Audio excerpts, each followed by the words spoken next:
Welcome to Live Vedanta, a podcast about simple living and high thinking. This season, we're focusing on courageous caregiving through Vijnana Gita. Transforming our belief into wavering trust and conviction through reflection deepens our understanding and allows us to adapt our thoughts, words, and actions when it comes to ourselves and our loved ones. Join us as we navigate how to develop insight, embrace change, and cultivate quietude in our daily lives. Hari Om and greetings from Prayagraj. Parents, caregivers that make parenting and caregiving about the other rather than themselves, they're practicing escapism. And they're justifying their escapism. This may be hard for us to accept, but a great expression of this is Prince Arjuna. When one studies the words and the thoughts of Prince Arjuna in detail in chapter 1 and 2 of the Bhagavad Gita, he shares that he doesn't want to engage in his responsibilities for his family. For his family. This is him in a causal way trying to escape from his responsibilities. And this is clear because Sri Krishna does not endorse his narrative. Sri Krishna remains quiet. When Prince Arjuna does start to accept that I'm engaged in escapism, that is when Sri Krishna starts to teach him not about his family, but rather about himself. Sri Krishna teaches him Atma Vidya. Who are you? What are you? And so I come back to the focal point of parenting culture, caregiving culture. You are a seeker before you are anything else. When you accept this, you are embracing your responsibilities in living. When you reject this, that is a practice in escapism. Somehow, we are nearing the completion of formulating how to be a courageous parent through Sri Rama's guidance to Sri Vibhishana. We are in the portion of the Ramayana of Vibhishana Gita where Sri Rama's weapons are being described. Reviewing some of these, one of these weapons is an axe. This axe is the axe of generosity. The Sanskrit word for this is dana. Many on our yatra have been learning about this too. Trying to share less philosophy about dana and more how to practice this. In our culture, we have 4 birthdays. And here, jokingly, I'm not talking about I have a passport birthday, then I have my family birthday, then I have my star birthday, then I have my made-up birthday, then my birthday party day. I mean, much more holistically or spiritually. Our first birthday is the birthday of divinity, which we traditionally celebrate as Mahashivratri. For us in Bharat, that's tomorrow. It is the most important day of the year. It is the genesis of our birth. Number 2 is the birth of our map.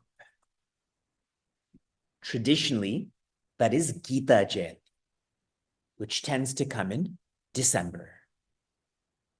Number 3 is the birth of our guide. Traditionally, this is Vyasa Purnima, which comes in around July. So far, so good. What month is our first birthday? February, around February. Next birthday? December. Next birthday? Summer or July. So now we've covered winter, fall, and summer, right? So if you're born in spring, it's a nice a nice continuum. Our fourth birthday is our birthday, the birthday of a seeker.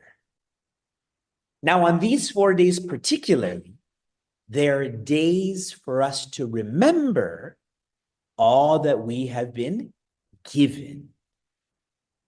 All that we have been given. And so on these days, we should give back more intentionally, more generously.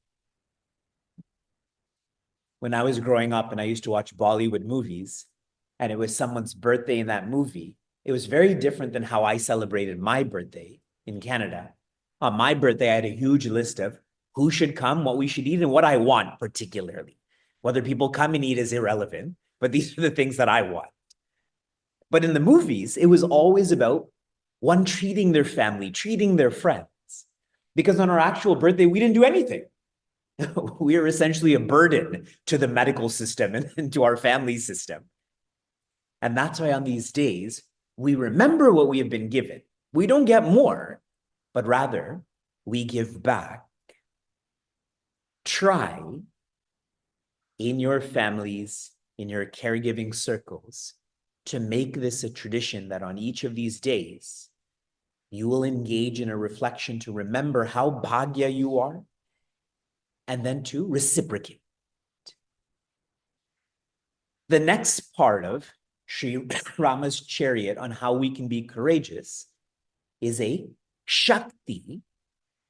This Shakti is a spear. This Shakti is a spear. And the implication of this, you may hold a spear, but then you let go of it. You prod with it, you throw with this. This Shakti or spear is of understanding. The axe is generosity, the spear is understanding. And I love the design of this teaching. For someone to develop understanding, what has to go away from their lives? Procrastination. A procrastinator waits to understand. One who is courageous puts in the effort and the time to go out and understand. That's why I shared that detail with you, that this is not a weapon that stays in one's hand, but rather is released. So no procrastination. Specifically with, what do you have to understand first? Or who do you have to understand first? Yourself. I was sharing with the seeker a couple of days ago. I'm sleeping in a room with a hippopotamus. The noises that a hippopotamus makes, those noises are in my room too. I haven't used earplugs since college, since I stayed at Saugeen. For those who know what Saugeen is in London, Ontario, it is one of the most wild residences in Canada. That was the last time I used earplugs. But now I'm using them again, and my ears, my sensitive, delicate ears are not used to using earplugs. So it's hard to sleep. So I tried during the afternoon, but the earplugs hurt. So when I woke up, I was feeling so tamasic, so much procrastination. I didn't want to do anything. What yatra? What yatris? But I have been engaging in Swadhyaya for almost 20 years now. This is just what I do. And as soon as I sensed how lazy I was feeling, I tried to energize myself by doing something physical. I brushed my teeth, even though I didn't need to. I folded my clothes, even though I didn't need to. But that's what I needed to start to get into tending to my responsibilities. So what do you need to understand first? Yourself. How will you know that you're following through with Swadhyaya? You gossip less. Those who gossip, they have the time and the effort to infer that person is like this or that person's doing this. But someone who's trying to understand themselves and better themselves, they don't have that time or effort to be able to gossip. I'm completing the 16th value which is buddhi, which is understanding, which is this shakti, which is this spear, by reading the inspiration that our team has put together. Purpose pulls performance. When we act with intention, we exercise better judgment, infuse meaning into our responsibilities, and work with greater efficiency. Everybody wants to be better with judgment, wants to be more efficient. The way to do that is not more IQ, but rather EQ. Clear? I'll continue. Our 17th value. We are now in week 22. Our 17th value is Vijnana. Vijnana. Tell me, what chapter of Bhagavad Gita does the word Vijnana come in the most? Guess? 6, 9, second. Keep going, everyone. 18, it's the biggest chapter. It must be that. Just roll your dice. It is 7. In chapter 7 of the Bhagavad Gita, Sri Krishna's bhava, or teachings, shift from knowledge to wisdom. He says, I'm going to teach you jnana and vijnana. And for those who are really careful about the flow of Bhagavad Gita, this is where Sri Krishna begins teaching about bhakti, about love. It is when you love the trust triangle that you start to feel their wisdom. The 17th value is Vijnana. In English, we are defining this as conviction. Conviction. Before I explain how we can develop conviction, can you share with me in the chat? If I were to ask you, what do you have conviction in? How would you answer this question? Please share. What do you have conviction towards or conviction in? Anyone here want to share in brief? The conviction that this is her name? Yes. It's a pretty shallow conviction, but yes.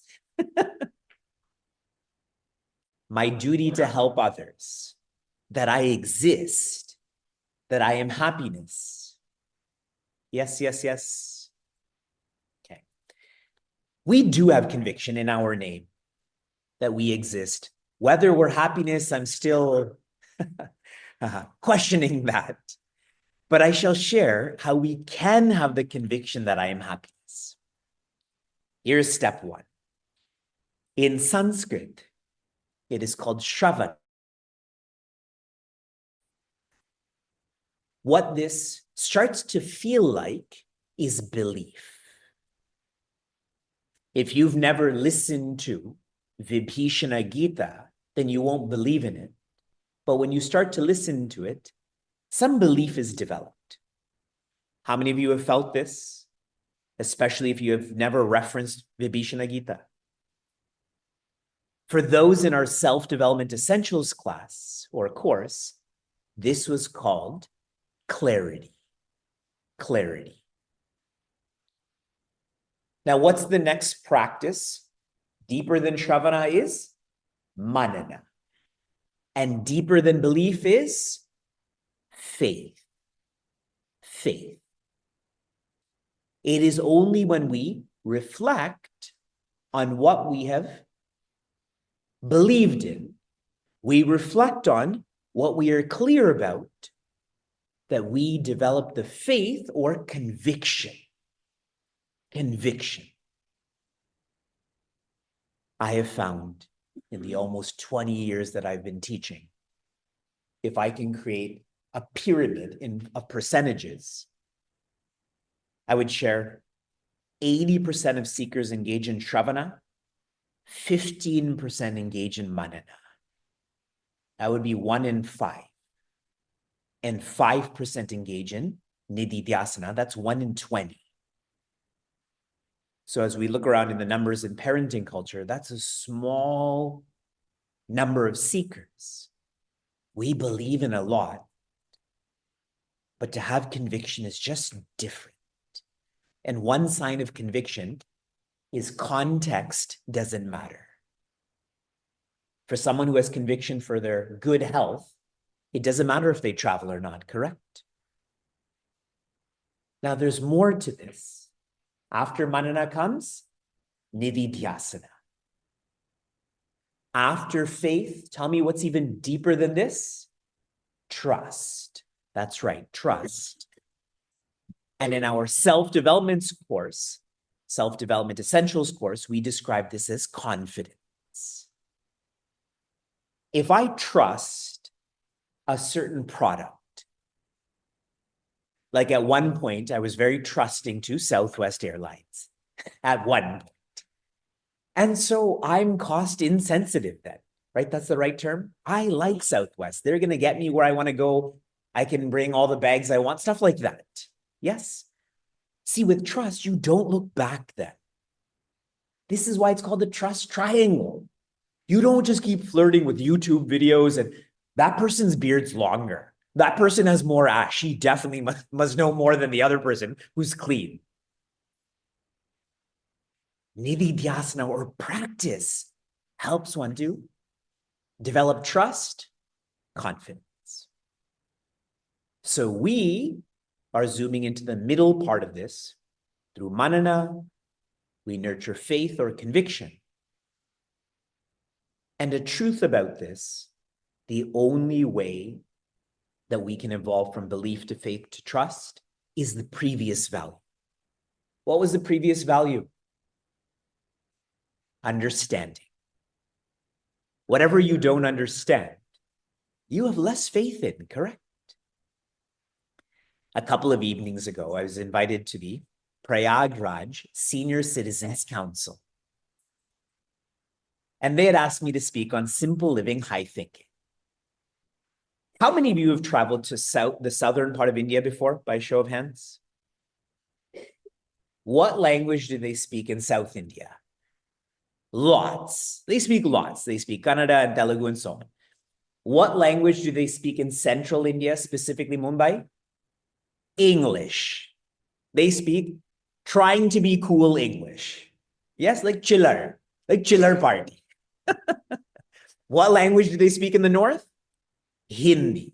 Solid Hindi. Like there's so many Hindi speakers here who have some trouble understanding that solid Hindi. It's not Bollywood Hindi. So when they invited me to speak, I don't know what delusion they were in that I was going to show up and speak solid Hindi. So when they said, Vivekji, please speak in Hindi, and I told them, I don't have faith in my Hindi. I believe in my Hindi, but I don't have faith in my Hindi. So if you want me to get an auto rickshaw, I can speak like that in Hindi, but if you want me to teach Vedanta, not going to happen. So I shared for 45 minutes in English, and the last 15 minutes, I started to speak in Hindi. But every time I shared a sentence, I would laugh at myself. So I didn't take myself seriously. Nobody else took me seriously either. See, my point is I don't understand Hindi. I never went to Hindi class. I don't know the grammar. I don't know the context. It's just really casual, like a 3-year-old who's trying to speak. But in English, I don't have that much more understanding in English. But in Vedanta, I know Vedanta enough where I have faith in this. So all of these values are connected. And that's why you can't learn this from a PDF file that you've Googled. Someone has to connect all of these dots for you. Okay. I've shared the absolute aspect of this, the relative aspect. Now I'm going to get into the tactile aspects. How can we incorporate this into our lives, our home lives, and so on? Jnana, or Vijnana, has many definitions. Here are some of them. One definition of Jnana, Vijnana, they're interchangeable in this context, is insight. Insight. Someone who's knowledgeable about AI just has a greater insight than someone who doesn't, correct? Warren Buffett has great insight into investing. Yes, so what he does, then other people do too. Insight is what forms our attitudes. Our attitudes. If I have an insight that the person over there is going through a tough time in life, am I going to speak to them more directly or more softly? Softly, correct. You see how that insight formulates our attitude. So now just try to see how that will play out in your home. If you have the insight that someone you're caring for is being selfish, ignore them.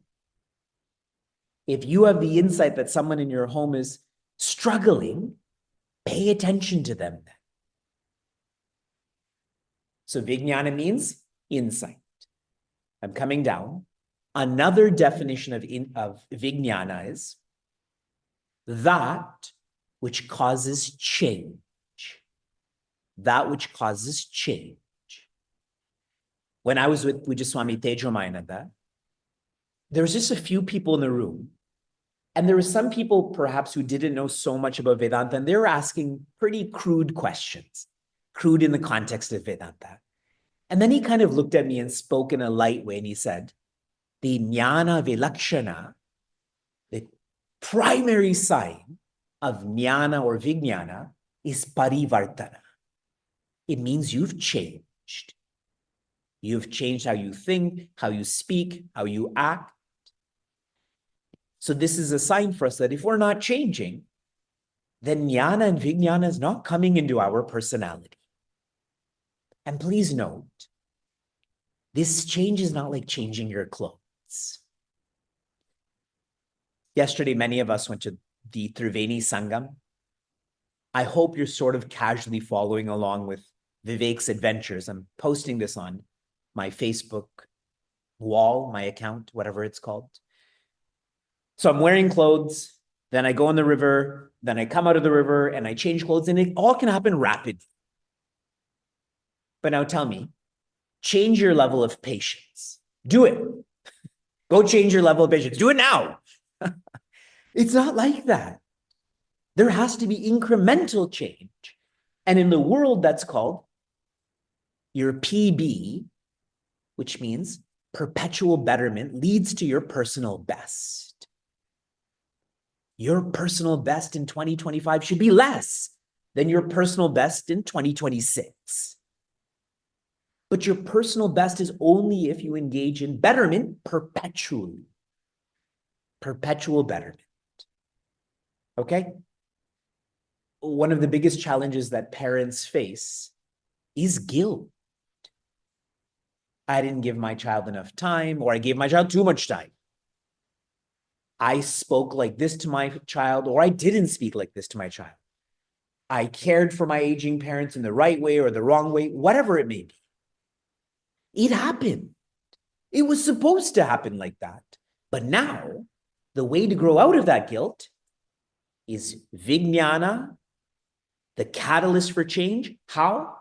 Perpetually. Here's my final insight. I'm using the word insight. My final definition of Vijnana. Insight, change. The last is quietening. Quietening.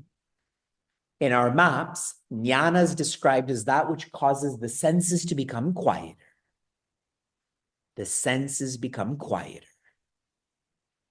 For an aggressive person, they always want to do something. That's why people find living in an ashram difficult. People leave ashrams as soon as they can. Because here there's nothing to do. Nothing to do outside. That's why we're going to refurbish an ashram so you can come and live there. And what will you experience? Vijnana. That which quietens the senses. And a way we can do this with ourselves and our families is to use parameters. That we have to use our senses. We do have to watch and listen and talk and eat and so on. But put a parameter where I'm not going to allow my senses to get so wild. I'm going to check my senses, and I'm going to keep on checking my senses until they are quiet. a couple of nights ago, I had to teach a class during dinner. And so I'd eat dinner by myself in my room, and I had remembered I had downloaded an episode of Silo. And so I watched Silo while I was having dinner. It was the best dinner I've had on this yatra so far. So yesterday, I'm sleeping in the room with my cousin, and he has an Indian phone and he has a lot of data. So I secretly turn his phone, the hotspot on when he's not looking. And so last night I was lying in bed and I turned my computer away from him and I put my headphones on. He must have thought I was doing some work, but I started watching Silo again, the next episode. But it stopped working because it ran out of data. See how even data providers put that parameter there? Vivek, go to sleep. You have to teach in the morning. So use parameters. I'm taking us to what our team has put together in our workbook. I'm going to read the application. The application. Ask your child about the beliefs or values most important to him or her. Create ways to incorporate those beliefs or values into your family. This is a really great application, but it's not the greatest application. And I'll tell you why. Our team is nervous. Good, they should be nervous. What you should do is ask your child or whoever you're caring for what they would deduct is your belief system, is your value system. See, I can tell my sisters or my kids, my value system is discipline. But I should ask them, what do they think my value system is, correct? Everyone's value system is humility. What if I go on talking about myself? Then it's not humility, yes? And I'll share with you a text that Sheila had shared with me the other day. Just now before bed, Shuka was looking at your section of the bathroom and then mine, and he says, again, Shuka, Vyasa, Sheila are in Niagara Falls, they're in the bathroom. Shuka's looking at Sheila. Appa keeps his things more organized than you keep your things. Sheila's response, okay, I'm reading the text. I'm not just making it up. Well, I have a lot more things to put away. And she's right, factually. She has way, way more things to put away. But here's Shuka's response, okay? No, that's not why. It's because he puts everything back in its right place. And my point there is, we can think whatever we want, but we should ask the people we're caring for, what do they think about our values and beliefs and so on? If you enjoyed what you heard or want to learn more, share this episode with a friend or find us online at facebook.com/cmniagara. For those on the journey of self-development, Chinmaya Mission Niagara provides a community forum for seekers to listen, reflect, and contemplate. This podcast is produced by the Young Adults of Chinmaya Mission, an international nonprofit working to transform individuals through the knowledge of Vedanta. Until next time, inspire, love, be.